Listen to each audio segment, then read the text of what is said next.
Welcome to the quick MCQ series. मेरा नाम सौरभ है और कॉस्टिंग के ऊपर एक और क्वेश्चन लेके आया हूँ। तो आप सबको बताना है which of the following statement is incorrect. कौन सा स्टेटमेंट इनकरेक्ट है? तो normal idle time is a time that can be avoided, that can not be avoided और reduced in normal course of business. तो क्या नॉर्मल आइडल टाइम जो है उसे हम अवॉइड नहीं कर सकते या फिर रिड्यूस नहीं कर सकते नॉर्मल कोर्स ऑफ बिजनेस में? तो ये आपको बताना है। दूसरा वाला पॉइंट ये है कि the setting up time of machine is regard as normal idle time. Third वाला स्टेटमेंट बोलता है कि the time loss between the factory gate and the place of work is regard as normal idle time.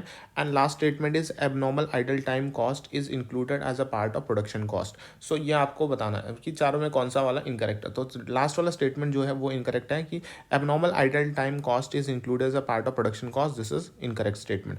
अगर हम बात करते हैं accounting of idle time की बात करते हैं तो नॉर्मल आइडल टाइम जो होता है उसे इसमें अगर हम देखें नॉर्मल आइडल टाइम में क्या क्या आता है? Moving from one job to another, एक जॉब से दूसरे जॉब पे जब जाता है उसे नॉर्मल आइडल टाइम बोला जाता है। वेटिंग फॉर मटेरियल के लिए अभी इंतजार कर रहे हैं उसे नॉर्मल आइडल टाइम बोला जाता है। इंस्ट्रक्शन का वेट कर रहे हैं उसे नॉर्मल आइडल टाइम बोला जाता है। यहाँ पे हो रहा है मूवमेंट ऑफ वर्कर, वर्कर एक जगह से दूसरी जगह पर जा रहे हैं उसे नॉर्मल आइडल टाइम बोला जाता है। अगर टेम्पररी एब्सेंसेस हो रहे हैं, फॉर एग्जाम्पल माइनर एक्सीडेंट हो, पर्सनल नीड हो गया, टी ब्रेक हो गया, इसे नॉर्मल आइडल टाइम बोला जाता है। तो above factor can't be avoided, therefore they are charge to the factory over. So ये सारे जो नॉर्मल आइडल टाइम है इसे हम अवॉइड नहीं कर सकते। These are unavoidable, normal process loss के जैसा होता है, तो इसे हम फैक्ट्री ओवरहेड्स में ऐड कर देते हैं। फिर एबनॉर्मल आइडल टाइम क्या होता है? यहाँ पे एबनॉर्मल आइडल टाइम इसे अवॉइड किया जा सकता है। So loss incurred and caused by abnormal condition can't be regard as a part of cost of product and should be transfer to PNL account. तो यहाँ पे एबनॉर्मल जो आइडल टाइम है वो जो कॉस्ट जो खर्चा बैठता है उसे हम ट्रांसफर करते हैं पीएनएल अकाउंट में।